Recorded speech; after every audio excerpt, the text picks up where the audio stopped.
안녕하세요. 모두가 사는 교회 올리브교회 박종범 목사입니다. 오늘도 하나님의 은혜와 평강이 우리 주 예수 그리스도 안에서 저와 우리 모두에게 넘쳐나길 주의 이름으로 축복합니다. 오늘은 미가 5장 1절에서 6절 말씀에 근거해서 심판과 메시아의 등장 그리고 회복이라는 제목으로 하나님의 말씀을 전하도록 하겠습니다. 미가 성경을 살펴보고 있습니다.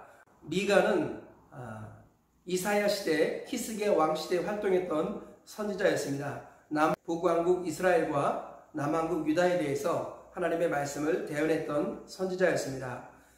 모든 선지서의 특징은 심판과 회복이다 라는 이 두 가지 메시지를 기억하면 되겠습니다. 그리고 대부분의 선지서에서는 예수님이 오실 것에 대한 말씀도 담고 있다 이렇게 보시면 되겠습니다. 오늘 본문을 통해서 얻을 수 있는 교훈을 발견하기 전에 먼저 본문의 내용을 세 가지 정도로 살펴보겠습니다. 첫째로 적군이 이스라엘을 침략할 것이다 라는 말씀을 하고 있습니다. 1절을 보면 딸 군대여 너는 때를 모을지어다 그들이 우리를 에워쌌으니 막대기로 이스라엘 재판자의 뺨을 치이로다. 적군이 침략해서 이스라엘 재판자의 뺨을 칠 정도로 이스라엘을 몰락시킬 것이다 라고 말씀하고 있습니다. 둘째로 영원하신 목자가 베들레헴에서 나셔서 통치하실 것이고 남은 자들이 모일 것이다 라고 말씀합니다. 2절부터 4절까지 이렇게 말씀하지요. 베들레헴 에브라다야 너는 유다 족속 중에 작을지라도 이스라엘을 다스릴 자가 내게로 나올 것이라. 그의 근본은 상고에 영원에 있느니라. 그러므로 여인이 해산하기까지 그들을 붙여주시겠고 그 후에는 그의 형제 가운데 남은 자가 이스라엘 자손에게 돌아오리니 그 근본이 태초에 있었고 영원전부터 있었던 예수님께서 이 땅에 오실 것을 예언하고 있습니다. 예수님께서 오시고 그리고 남은 자들이 모일 것이며 그분이 이 땅을 통치하실 것이다. 이런 내용이 되겠습니다. 셋째로 평강의 왕 메시아가 이 땅을 다스림으로 적군의 공격해도 이길 수 있다라고 말씀하고 있습니다. 오늘 보면 5절과 6절에 이렇게 말씀합니다. 이 사람은 평강이 될 것이라. 아수르 사람이 우리 땅에 들어와서 우리 궁들을 밟을 때에는 우리가 7 목자와 8 군왕을 일으켜 그를 치리니 그들이 칼로 아수르 땅을 황폐하게 하며 느므롯 땅 어귀를 황폐하게 하리라. 아수르 사람이 우리 땅에 들어와서 우리 지경을 밟을 때에는 그가 우리를 그에게서 건져내리라. 여기서 말하는 아수르라는 것은 이스라엘의 대적을 포괄적으로 상징하는 말이라고 할 수 있습니다. 가깝게는 북이스라엘을 멸망시킨 나라이기도 하지만 크게 보면 우리 이스라엘 나라들 또 우리 유대 나라들을 괴롭히는 모든 이방 국가들을 일컫는 말입니다. 이들이 침범할 것인데 평강의 왕이신 메시아가 그들을 물리칠 것이다. 그리고 그 메시아를 주인으로 모시는 7 목자 8 군왕들이 일어나서 그들을 물리칠 것이다. 이런 말씀을 하고 있습니다. 이 말씀을 통해서 얻을 수 있는 교훈을 몇 가지 살펴보도록 하겠습니다. 첫째로 하나님이 일하심을 믿고 포기하지 말라라는 것입니다. 지금 미가 선지자가 활동할 때가 북이스라엘 왕국이 멸망하기 직전입니다. 우리 북이스라엘 왕국이 하나님을 떠나서 자기 소견에 옳은 대로 살고 율법을 배반했습니다. 여러 선지자들이 예언했지만 결국 돌아오지 않았습니다. 그래서 미가 선지자도 심판과 멸망을 예언하고 있는 것이지요. 눈으로 보기에는 나라가 멸망의 지경에 이르고 눈으로 보기에는 모든 것이 제대로 돌아가는 것 같지 않아 보입니다. 그런데 중요한 것은 무엇입니까? 하나님은 여전히 일하고 계시다라는 것입니다. 미가 선지자는 눈으로 보이는 북이스라엘의 심판의 상황들을 보고 절망에 빠진 것이 아니라 그럼에도 불구하고 일하시는 하나님을 바라보며 그분의 말씀을 의지해서 진리를 선포하고 있는 것입니다. 지금 이 땅도 마찬가지입니다. 코로나19로 인하여서 여러 가지 어려움을 겪고 있고 경제적으로나 정치적으로나 외교적으로나 여러 가지 어려움을 많이 겪고 있습니다. 교회가 특별히 여러 가지 박해와 어려움들을 당하고 있는 상황에 놓여 있습니다. 마치 암울한 북이스라엘이 멸망하기 직전의 모습과 유사하다고 할 수 있겠습니다. 그런데 우리가 잊지 말아야겠습니다. 하나님은 여전히 일하고 계십니다. 하나님께서 살아계셔서 역사의 주인으로서 하나님 보시기에 합당한 모습으로 이끌어가고 계시다라는 것입니다.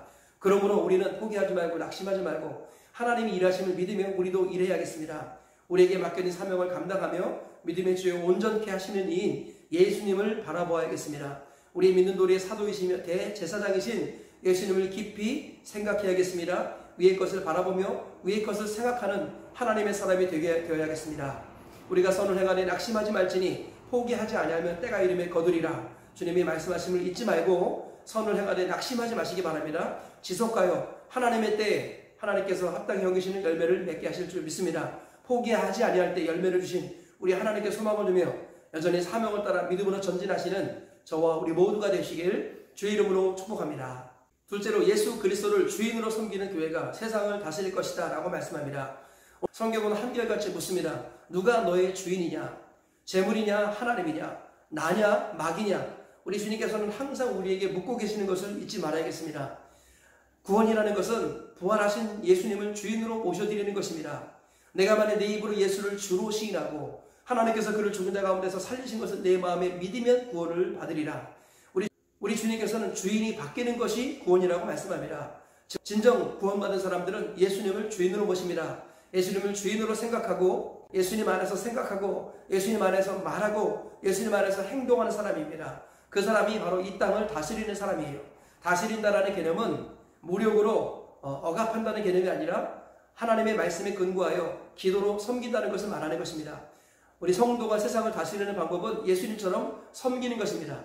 예수님께서는 말씀으로 섬기시고 기도로 섬기시고 동네방네를 돌아다니며 복음 전파로 섬기셨습니다. 인자가 온 것은 섬김을 받으려 함이 아니라 도리어 섬기려 하고 자기 목숨을 많은 사람의 대성물로 주려 함이니라.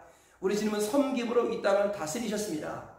우리 하나님을 섬기고 예수님을 주인으로 모시는 사람들은 이 땅을 다스리는 사람이에요. 무엇으로 다스립니까? 말씀과 기도와 전도로 다스리는, 즉 섬김으로 다스리는 사람들이다 라는 것입니다. 우리가 코로나19로 여러 가지 위협을 당하고 있습니다. 적군이 공격해 들어오듯이 코로나가 우리를 엄습하고 있습니다. 이러한 상황에서 우리가 예수 그리스도가 주인이라면 낙심하지 말고 포기하지 말고 중단하지 말고 전진해야겠습니다. 여전히 하나님을 바라보며 믿음으로 기도하며 섬기시고 말씀을 전함으로 섬기시고 복음을 전함으로 섬기시는 우리 모두가 되시길 주의 이름으로 축복합니다. 예수님이 힘을 빌어서 예수님을 주인으로 삼아서 이 땅을 섬김으로 다스리시는 저와 우리 모두가 되시길 주의 이름으로 축복합니다. 셋째로 하나님의 말씀은 한 채의 오차도 없이 성취된다는 것입니다. 오늘 미가서 5장 2절 말씀은 예수님께서 이 땅에 오실 것에 대해서 마태복음에서 인용하고 있는 말씀입니다. 예수님께서는 성경대로 오셨고 성경대로 죽으셨고 성경대로 부활하신 하나님의 아들이시지요. 성경 말씀은 그대로 다 이루어지지 않은 것이 단 하나밖에 없습니다. 그 하나라는 무엇입니까? 바로 예수님께서 재림하실 것이다 라는 것입니다. 성경의 모든 말씀은 그대로 다 이루어졌습니다. 하나님의 말씀은 한 치의 오차도 없이 다 이루어지고 있다는 것을 우리가 마음에 새겨야겠습니다. 그러므로 우리 생각과 말과 행동의 기준은 오로지 하나님의 말씀이 되어야 할지 믿습니다. 신앙과 삶의 유일한 원리는 그리고 법칙은 하나님의 말씀이라는 것입니다. 말씀을 따라 살고 말씀을 따라 죽는 하나님의 사람이 될 때 하나님께서 그를 하나님의 품으로 인도해 주실 줄 믿습니다. 성경을 보면 우리 초림 예수님을 맞이한 사람들이 나옵니다. 첫 번째로는 예수님을 잉태한 마리아와 요셉입니다. 둘째로는 성전과 교회를 떠나지 않았던 시몬과 안나였습니다. 셋째로는 진리를 찾아 떠났던 동방의 박사들이었습니다. 그리고 마지막 네 번째로는 들판의 목자들이 예수님을 맞이했다는 것을 우리가 기억해야겠습니다. 우리도 항상 예수님을 마음에 모시고 진리를 찾아서 성전과 교회를 중심으로 그리고 현장을 지키면서 초림 예수님을 맞이했던 믿음의 사람들처럼 재림 예수님을 맞이하는 하나님의 사람들이 되어야 할 줄 믿습니다. 깨어서 하나님의 말씀이 그대로 다 이루어질 것을 확실히 믿으면서 다시 오실 주님을 준비하며 믿음으로 오늘 하루를 살아가시는 저와 우리 모두가 되시길 주의 이름으로 축복합니다. 말씀의 결론을 맺겠습니다. 오늘 심판과 메시아의 도래 그리고 회복에 관한 말씀을 통해서 세 가지 교훈을 발견했습니다. 첫째로는 하나님이 일하고 계시니 포기하지 말라는 것입니다. 우리 주님은 우리가 어떠한 상황에서도 끝까지 남은 자로 남기를 원하십니다. 남은 자는 모이기를 힘쓰는 자들이고 모이기를 힘쓰는 자들이 하나님 나라에 들어가는 자임을 잊지 말아야겠습니다.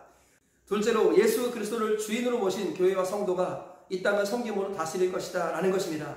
우리가 진정 이 땅을 섬기는 것은 바로 말씀과 기도요 전도라는 것을 기억하시며 예수 그리스도를 주인으로 모시며 이 땅을 섬기시는 하나님의 사람들 되시길 주의 이름으로 축복합니다. 셋째로 하나님의 말씀은 한 치의 오차도 없이 다 성취된다는 것을 우리가 믿습니다.